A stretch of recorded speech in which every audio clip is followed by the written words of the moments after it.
Ini terus terang saya bilang ini mencela-menceli. Saya berani bicara mencela-menceli. Kenapa? Pak Gubernur coba ingat dong, waktu kampanye jelas, bukan hanya kampanye, waktu pelantikan sendiri Bapak ngomong bahwa airport Bali Utara adalah di Kubu Tambahan dengan segala kajiannya. Saya masih ingat. Tapi kenapa mesti ke barat lagi, bikin surat ke barat lagi? Dan ini kan menyebabkan yang di pusat juga bingung ini. Terus apalagi ada perda, perubahan perda. Tadinya perdanya sudah di situ, kemudian dirubah lagi jadi ke barat. RT/RWP Bali. RT/RWP lah Bali diatur lagi. Belum 2 tahun loh persoalan RT/RWP Bali ini. Tolong ini segera tentukan. Jadi kita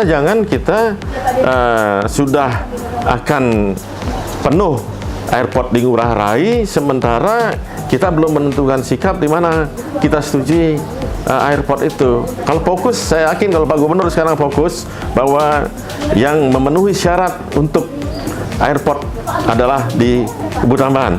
Dan itu segera kita perjuangkan bersama-sama. Saya pun ikut berjuang kalau memang itu sudah menjadi kebulatan kita.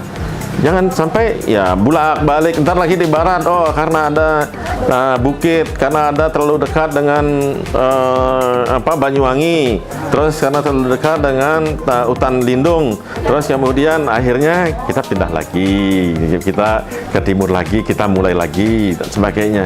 Ayolah kita sama-sama, siapa yang ahlinya, siapa yang ahli. Pertama itu adalah airtonika, artinya teknis, kajian teknis daripada airport itu sendiri. Undang aja, dan saya yakin juga mempunyai ahli-ahli di bidang itu gubernur kita sekarang ini, dan saya minta untuk segeralah selesaikan persoalan ini, karena ini akan mensengsarakan masyarakat. Akan terjadi perang tarif hotel ke depannya kalau seandainya bottleneck terjadi di Ngurah Rai. Kasihan masyarakat Bali, terutamanya teman-teman di pariwisata, kalau terjadi bottleneck di Ngurah Rai. Orang mau ke Bali, penuh nggak dapat tiket, penuh nggak dapat seat untuk ke Bali.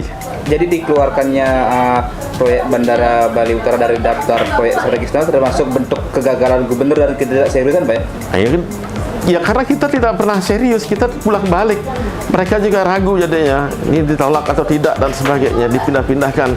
Ya, tinggal sekarang Pak Gubernur konsisten gitu loh untuk menyuarakan itu. Apa alasannya ke barat? Karena masalah tanah. Kan ada undang-undang pembebasan tanah untuk publik. Pakai aja itu, selesai persoalan. Apalagi di masyarakat udah bilang kami tidak ada persoalan katanya di Kubu Tambahan. Ya, alasannya itu, tapi di Kubu Tambahan bilang kami nggak ada persoalan. Terus kemudian kita punya undang-undang untuk kepentingan publik. Jadi saya lihat terlalu mengada-ada lah itu alasannya. Ini kan sisa jabatan Pak Gubernur kan lagi setahun, Pak. Agustus 2023 sudah selesai, dan tadi itu jelas menjadi salah satu janji kampanye yang digembar-gemborkan dari awal. Itu bagaimana, Pak?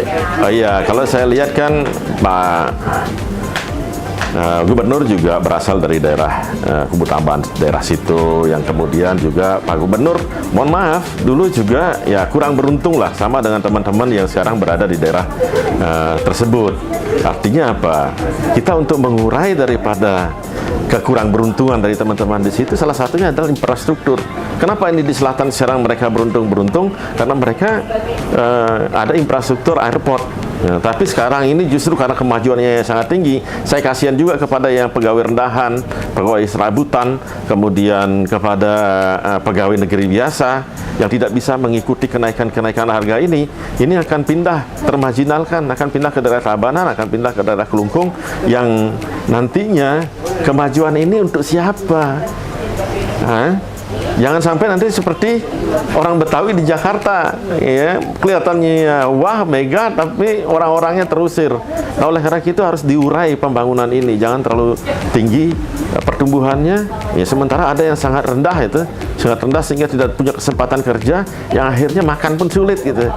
Ya, saya minta untuk segera perbaiki kondisi ini, dan saya minta lebih banyak mendengar kepada ahli-ahli ekonomi pembangunan lah untuk bagaimana mengatasi kondisi Bali ke depan. Dan mari kita rencanakan, desainlah Bali ini ke depan sehingga benar-benar menjadi paling tidak 25 tahun ke depan, 50 tahun ke depan.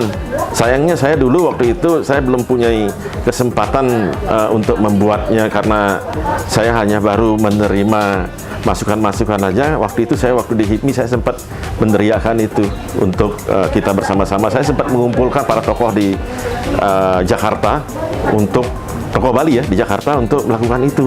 Dan waktu itu hanya saya bisa terbitkan sebuah buku, tidak bisa menerbitkan kebijakan karena saya waktu itu hanya ketua umum HIPMI.